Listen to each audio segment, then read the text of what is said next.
As the day belongs to the dragons, the night surely belongs to the geckos. This is a knob-tailed gecko, out to hunt insects now that the sand has cooled.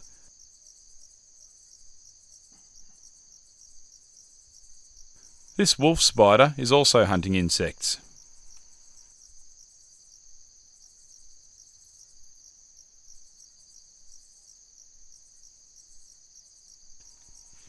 Hunting the wolf spider in turn is this scalyfoot. Although it imitates a young western brown snake, it's actually a legless lizard. Unlike snakes, legless lizards have flap-like legs, ears, and a rounded tongue, as well as a squeaky voice. They will also drop their tail if handled.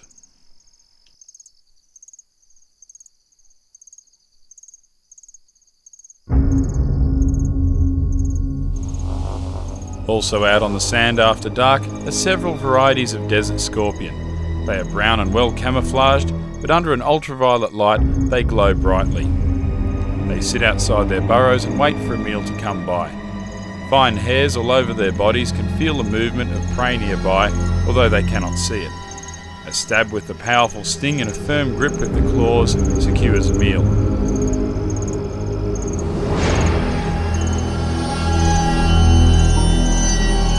This one has caught a powerful and fast hawk moth. It was killed almost instantly.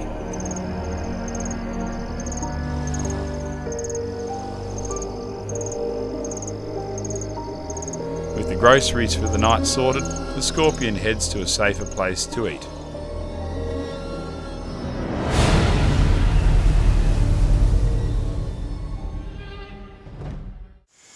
In the Australian outback, rain can be extremely unpredictable. The solution for many creatures living out here is to live underground. There's an animal living in this creek bed here, which is normally dry like this for most of the year. And you can see its holes all around me. This particular creature comes out only after rain. It's not going to rain anytime soon, but we can simulate rain with this bottle of water.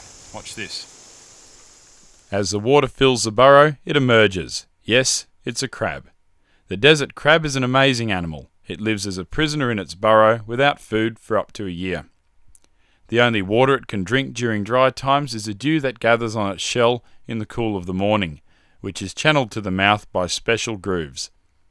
Unlike other crabs, its young hatch from eggs in the burrow as miniature crabs and do not have a free-swimming larval stage.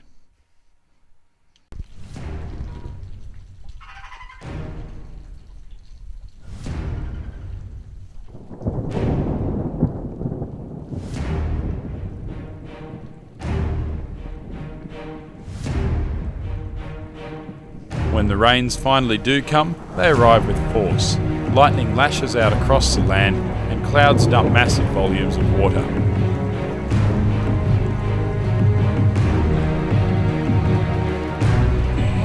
The animals are quick to respond. This snapping frog emerges from deep underground where it has been living in a cocoon made of its own shed skin. Life on the surface is urgent. It must find a mate and eat as much as possible before dry times force it back underground. It will mostly eat other frogs.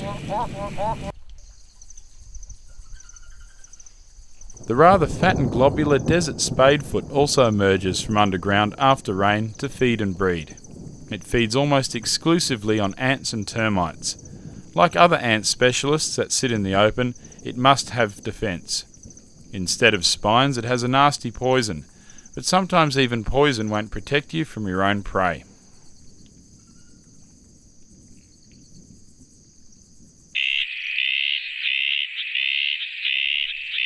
This male desert tree frog seems to have attracted the attention of a female.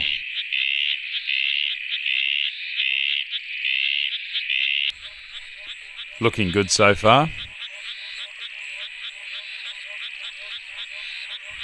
Oops, it's another male. How embarrassing.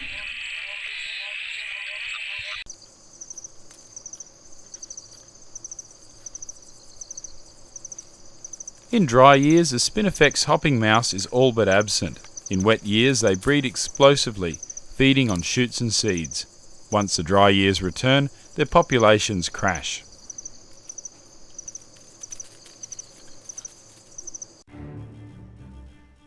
The The once dry creeks have filled with water and life returns to the surface. The most obvious animal scuttling around in the pools are the desert crabs.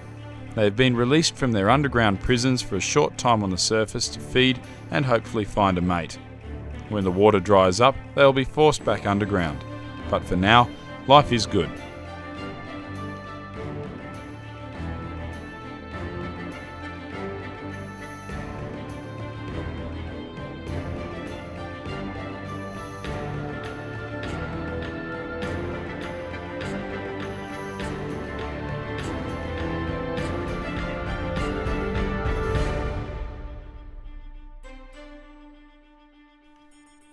The desert crab isn't the only curious crustacean found in the dry country. This bizarre animal is a fairy shrimp. A larger cousin of the popular sea monkey in the pet trade, it hatched from an egg sitting in the dust only days earlier. This female in turn will deposit eggs as a final act before she dies.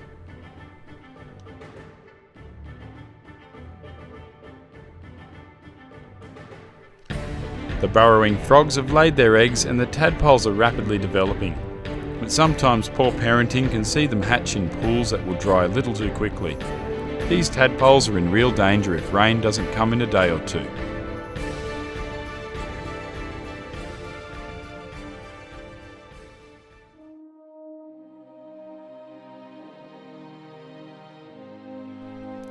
The recent rains have encouraged trees to flower, and moving in to take advantage of that are migrating butterflies.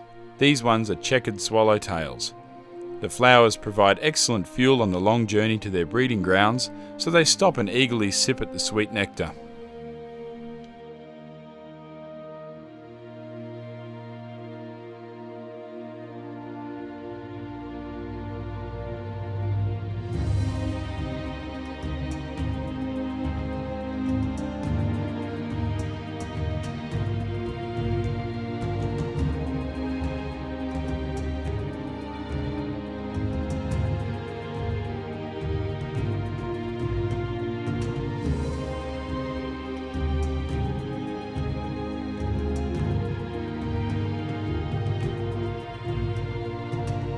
The unpredictable rains are all but a memory now as the creeks have turned to dust again. Fire, some caused by human activities and some by dry electrical storms, burn a path through the region as the cycle starts over in this most harsh environment.